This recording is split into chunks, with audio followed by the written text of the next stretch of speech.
Visual Radio. Good evening and welcome to Primetime News here on Yes 101. You're here with me, Sandro Satyajit. Your headlines for this evening: President Wickremesinghe meets Nick Clegg in New York.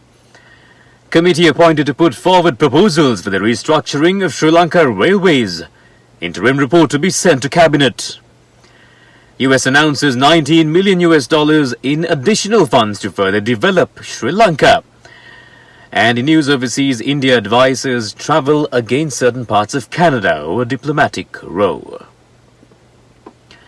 On to your news in detail. Your top story this evening: President Ranil Wickremesinghe met with Sir Nick Clegg in New York on the sidelines of the United Nations General Assembly. During their discussions, President Wickremesinghe highlighted the government's new initiatives to combat online hate speech and the spread of fake news. He emphasized that the proposed bill would allow concerned parties to challenge specific aspects through the Supreme Court, and further revisions could be considered during the parliamentary committee review. The president was briefed on Meta's advancements in artificial intelligence with a particular emphasis on open source technologies.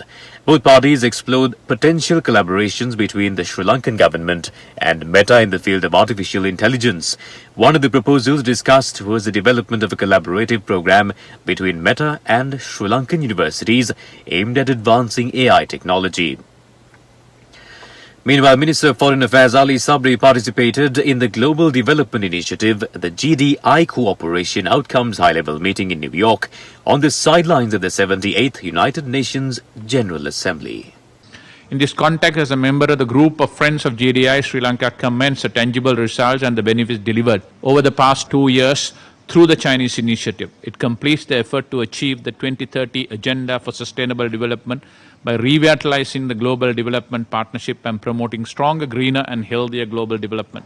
The GDI has laid the foundation for certain core principles: staying committed to the development as a priority, to a people-centered approach, to benefit for all and to leave no country and no one behind, to innovation-driven development, to harmony between human nature and the results-oriented action.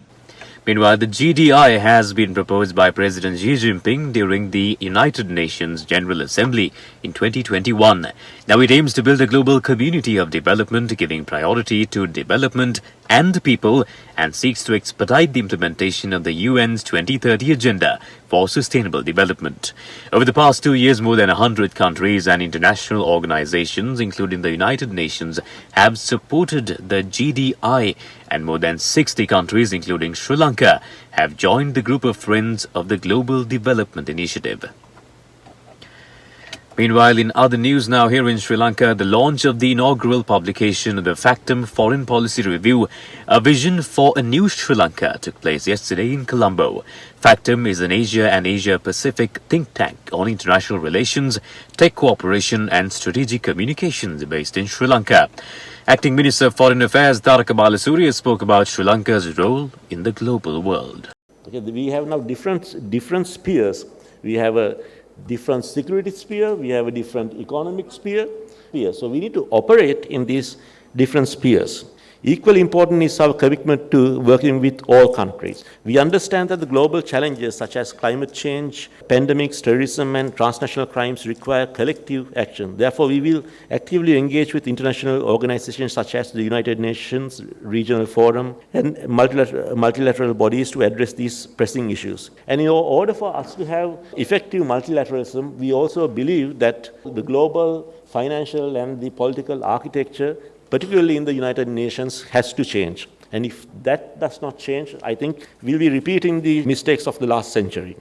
Moving on to other news now, more news from Sri Lanka. The Sri Lankan government is planning on a rebranding of Colombo Port City, which is a Chinese investment, as Colombo Financial City in Abu Dhabi and Dubai. State Minister of Investment Promotion Dilum Amunagama told Parliament that the launch of the Colombo Financial City will take place next week, with former UK Prime Minister David Cameron leading the effort. The administrative operations of the Colombo Port City is carried out by the exclusive Colombo Port City Economic Commission. Interestingly, certain laws and regulations of Sri Lanka will not apply to this region. Notably, multiple tax legislations also do not apply to the Colombo Port City. A comprehensive report on this story comes your way tonight at 9 p.m. with primetime news on TV1. On to other news now. The committee appointed to put forward proposals for the restructuring of Sri Lanka Railways said an interim report will be sent to the cabinet at the start of next month. Chairman of the committee, Secretary to the Ministry of Ports, Shipping and Aviation, KDS Ruan Chandra, said the committee will convene again today. The committee will consider proposals to cover the operating loss of Sri Lanka Railways and provide an efficient service as well. Ruan Chandra said the committee also comprises of a group of university lecturers, and he said that special attention will be directed to their opinions when preparing proposals. The final report containing proposals on the restructuring of Sri Lanka Railways will be directed to the cabinet at the end of the month. Meanwhile, day 25 of the second leg of the LOLC Divi Savya program got underway, centering in the Kilinochchi North and South education zones.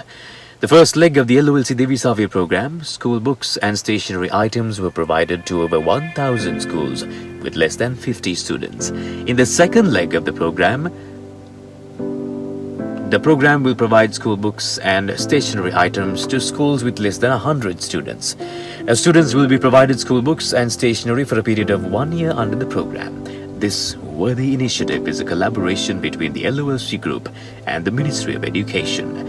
Students from schools including the Alimankada State Tamil Vidyalaya, Mailawaganapura State Tamil Vidyalaya, Kaddai Kaduwa State Tamil Vidyalaya, Ambikai Vidyalaya, Thamirasa Vidyalaya and Kannakai Amman Vidyalaya who were gifted school books and stationery items this morning. School books and stationery items were also gifted to students of the Kilinochchi South Zonal Education Office. The LOLC Divi Savya program will continue to create a brighter future for the country's student population. Now we move on to news overseas. Foreign media reports that India has warned its citizens against visiting parts of Canada. The latest salvo in a diplomatic row of allegations New Delhi was involved in the killing of a Sikh separatist near Vancouver. Canadian Prime Minister Justin Trudeau has demanded India treat with utmost seriousness the bombshell revelation of its probe into the murder.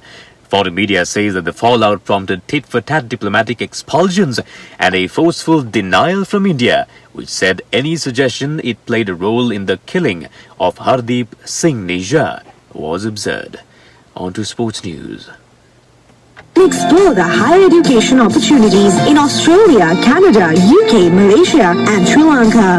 Sports news. Brought to you by Goroka for strong teeth and gums. Cinnamon and clove removes bad bacteria. Power of 9 herbs and Sipriviki toothpaste will keep your teeth looking young every day. The International Cricket Council has confirmed 3 major USA cities, Dallas, Miami and New York, as the venues for the ICC Men's T20 World Cup 2024. The USA is set to host the T20 World Cup for the first time with Grand Prairie in Dallas, Broward County in Florida and Nassau County in New York chosen as the venues for the grand event.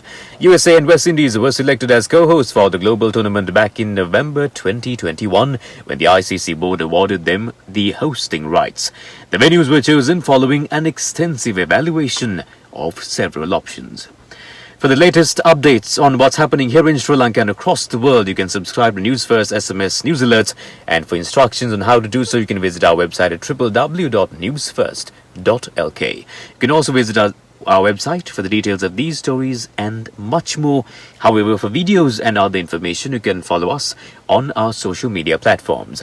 Bringing you the news from the news desk today, I am Sandro Satyajit signing off. Have a beautiful night. Visual Radio.